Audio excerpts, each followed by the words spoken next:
Perempuan di kereta bawah tanah melepaskan sepatunya. Kulit putih yang menjulang. Laki-laki di sekitarnya tidak tahan lagi menarik nafas. Perempuan menyadari tatapan para laki-laki.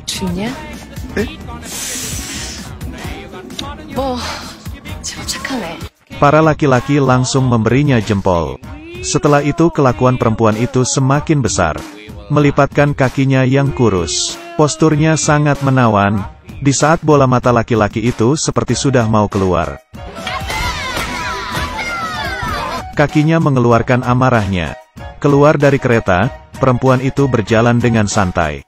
Ternyata dia sebenarnya bukan perempuan. Di dalam tubuhnya sebenarnya adalah seorang gangster. Si gangster mati karena kecelakaan. Saat tiba di surga, dia tidak ingin mati dengan begitu saja. Dan mereka menandatangani sebuah kontrak. Dengan beginilah dia menjadi seorang perempuan. Di awal-awal dia sangat tidak terbiasa. Dada yang begitu lunak, tidak bisa membuang air kecil dengan berdiri. Dan kelihatan seperti wanita jalang. Dan melihat lemarinya, selain sepatu hak tinggi ya hanya ada sepatu hak tinggi. Apakah benda ini bisa dipakai oleh manusia? Sang gangster tidak bisa berjalan dengan stabil. Tidak hati-hati lalu menabrak seseorang dan jatuh di pelukannya. Lalu menanyainya. Si gangster pun tidak senang. Dia yang terkejut pun langsung meminta maaf kepadanya. Di malam hari, kedua orang itu bertemu lagi. Dan mereka merasa sepertinya saling mengenal. Setelah memastikan ternyata memang orang yang benar.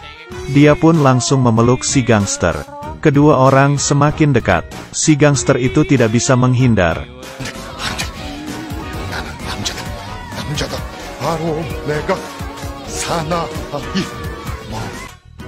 Tapi naluri wanita itu masih membiarkannya berinisiatif. Setelah berciuman, kedua orang ini akhirnya saling mengenal. Ternyata kedua orang ini adalah kakak adik yang bersama-sama ke surga. Karena tidak ingin mati, mereka pun bersama-sama bereinkarnasi. Tetapi yang membuat si gangster itu cemburu adalah, dia reinkarnasi menjadi seorang yang begitu tampan. Sedangkan dirinya sendiri menjadi seorang wanita yang begitu lunak. Si gangster pun melihat badan temannya yang sangat bagus, tidak tahan dan menjilatnya. Sejak itu semuanya menjadi di luar kendali. Keesokan paginya setelah bangun, menyentuh benda yang tidak diketahui. Di saat saudaramu berubah menjadi seorang perempuan, kamu akan bagaimana? Hatimu pasti akan sedikit tergerak. Juga hanya aku sendiri kok. Dia terus menarik tali pinggangnya, hidup mati ingin tetap melihatnya. Hae-Jon yang malu tidak mau memperlihatkannya. Sebulan yang lalu dia masih saja seorang pria yang frustasi. Tidak disangka sekarang dia menjadi seorang yang begitu tampan. Badannya yang kokoh. Yang lebih hebatnya itu adalah identitasnya. Memiliki villa yang sangat besar. Jam tangan pun memiliki ruangan khusus untuk disimpan. Hae-Jon pun sangat senang. Setiap kali dia bangun dan melihat di cermin dia masih tetap mengira itu hanyalah mimpi. Kejadian selanjutnya lebih buruk lagi. Hae-Jon menyentuh sesuatu di balik selimutnya. Saat mengeluarkannya langsung merasa konyol. Yang lebih bodoh lagi ada di belakang. Sang gangster masih mengira dirinya adalah laki-laki. Dia tidak memakai apa-apa dan berjalan keluar setelah mandi. Hae-Jon kebingungan.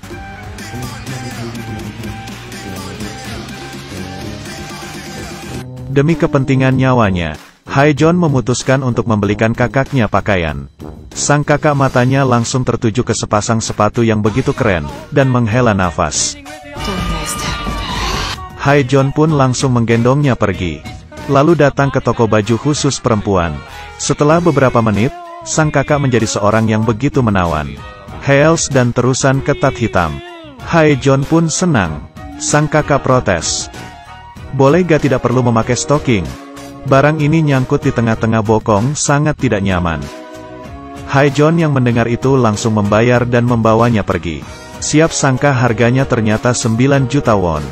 Dia pun tidak rela dan mengeluarkan kartunya. Tidak disangka ternyata itu adalah kartu VIP yang tidak ada batasannya. Dia hampir saja lupa kalau dia itu orang kaya generasi kedua. Setelah bayar, dia melihat sang kakak yang jalannya terpincang-pincang. Hae-Jon pun mengajarnya cara berjalan.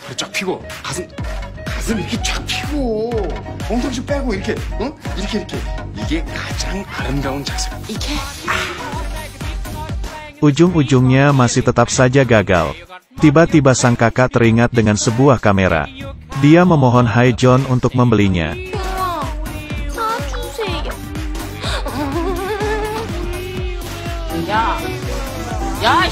Hari ini Haejeon langsung datang ke tempat dia bekerja. Berpikir untuk balas dendam, tetapi malah bertemu dengan putri yang diintimidasi. Gangster ini reinkarnasi menjadi seorang perempuan. Tetapi masih tetap ada harga diri yang tidak bisa dilepas. Hari ini dia pergi untuk menaklukkan para adik-adik. Tetapi karena parasnya yang begitu cantik dan manis, sehingga para adik itu mengira dia adalah wanita jalang. Sang kakak pun marah. Tidak menunjukkan wujud asli tidak berarti aku mudah diintimidasi. Hanya dengan beberapa gerakan, semuanya pun terjatuh.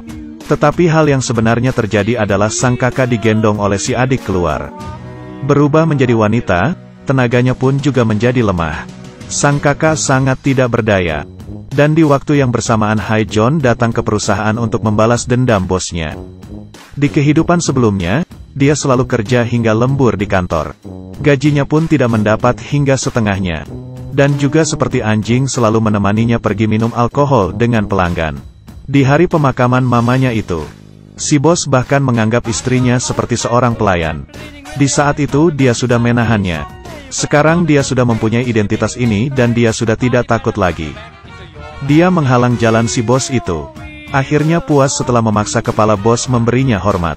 Lebih kebetulannya lagi adalah, perusahaan tempat bos itu bekerja ternyata adalah bisnis dari ayah Haejeon.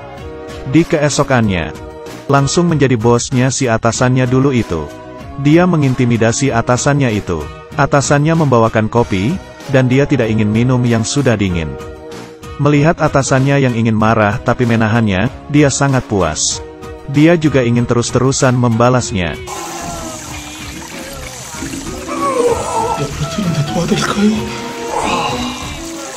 Makanya jadi orang jangan terlalu geram.